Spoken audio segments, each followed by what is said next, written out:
আসসালামু আলাইকুম বন্ধুরা, আজকে আবারও হাজির হয়ে গেছি আপনাদের সামনে কিছু কথা বলার জন্য। বন্ধুরা জানেন, আমি কদিন আগে একটা ভিডিও পোস্ট করেছিলাম, আপনারা সবাই অনেকেই দেখেছেন, প্রায়ই দেখেছেন। তো দেখার পরে আপনাদেরকে আমি চাইছিলাম যে ওদেরকে কিছু হেল্প করেন, প্রত্যেককে বলেছিলাম ভিডিওটা শেয়ার করে দেন। তো আজকে বেশি টাইম নেব না, শর্টে বলে দিচ্ছি। তারপরে আবার একটা ভিডিও নিয়ে এসেছিলাম যে আমাদের ভিডিওটা ডক্টরের হাতে পৌঁছে গেছিলো, ডক্টর ওনাকে হেল্প করবে বলে দেখেছিল, আমরা কিছু পেপার সাবমিট করেছিলাম। অলরেডি ডক্টর থেকেও চেষ্টা করেছে বা নেক্সট মুখ্যমন্ত্রীর কাছে এসে পৌঁছে গেছে, আমাদের রাজ্যের মুখ্যমন্ত্রী ডক্টর মানিক শাহর কাছে পৌঁছে গেছে ভিডিওটা। উনি বলেছিলাম যে ওনার কাছে আমাদের থেকে পৌঁছেছে বা কোথায় থেকে পৌঁছেছে তা জানি না, তবে চিকিৎসা হবে ওনার দিল্লিতে। এখন যে বন্ধুরা যে অবস্থাতে পৌঁছেছে, যে ওনার সঙ্গে যে একজন লোক যাবে, ওই লোক নেই ওই ফ্যামিলিতে। এখন আমাদের প্রয়োজন হয়ে গেছে হেল্প করতে, এসে মাঝ পথ থেকে তো সরে যাওয়া যায় না। এখন আমরা একজন লোক চাচ্ছি, যে কেউ এমন কেউ দিল্লিতে আছো কি যে ওই পেশেন্টটাকে হেল্প করা যায়। এখন এরকম জায়গায় দাঁড়িয়েছে, পয়সা দিয়েছে, পয়সা আরও দিচ্ছে, কিন্তু একটা লোক দরকার। ওদের ফ্যামিলিতে এরকম কোনো লোক নেই যে একজন ভালো হিন্দি বলতে পারবে বা কোনো শিক্ষিত ছেলে আছে।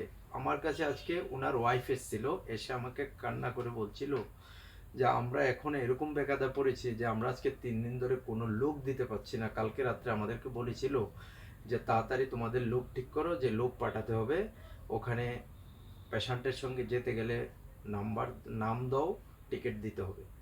এখন তো ওরা দিতে পারছে না, তো আমার কাছে আবার এসছে।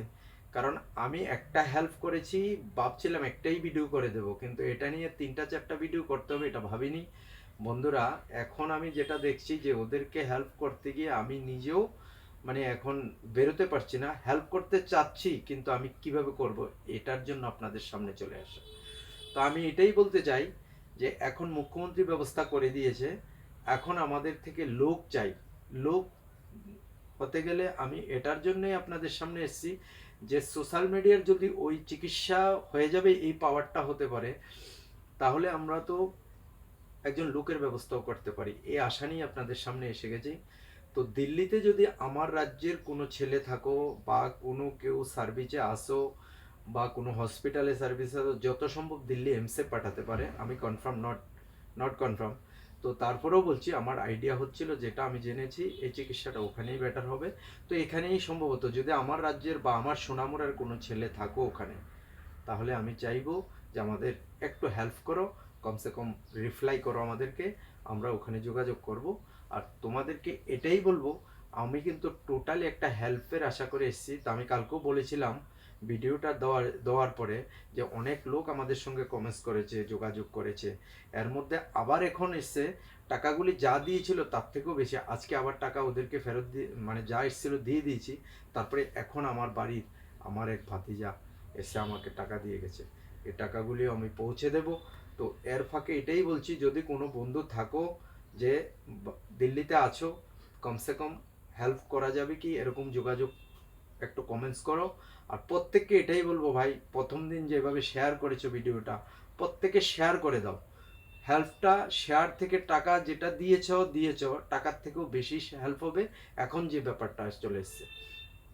তো আমি প্রত্যেকের কাছে এটাই আবেদন করব ভাই, মানে স্পেশালভাবে এটা শেয়ার করে দাও। পয়সা দাও না দাও, শেয়ার করে দাও, প্রত্যেকে শেয়ার করে দাও। শেয়ার করে দিলে এটাই হবে যে নতুন কেউ আমাদের সঙ্গে জুড়ে যাবে, তাহলে কালকেই টিকিট হয়ে যাবে, ওদেরকে পাঠিয়ে দিতে পারবো। বন্ধুরা এই উদ্দেশ্যে আবার ভিডিওতে এসেছি।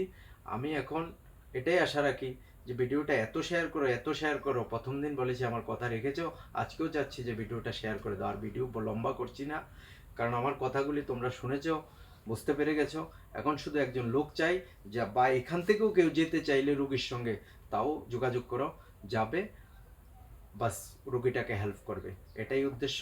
আর পেজটা শেয়ার করে রাখো, ফলো করে রাখো, ভিডিওটা কম শেয়ার করতে থাকো, লাইক করো, কমেন্টস করো। কারণ তোমরা যদি এভাবে আমাকে ফলো করো, কমেন্টস করো, তাহলে আমরাও কিছু এনার্জি পাই একটা কাজ করতে গিয়ে, ভাল লাগে। থ্যাংক ইউ, ধন্যবাদ, আবারও দেখা হবে নেক্সট।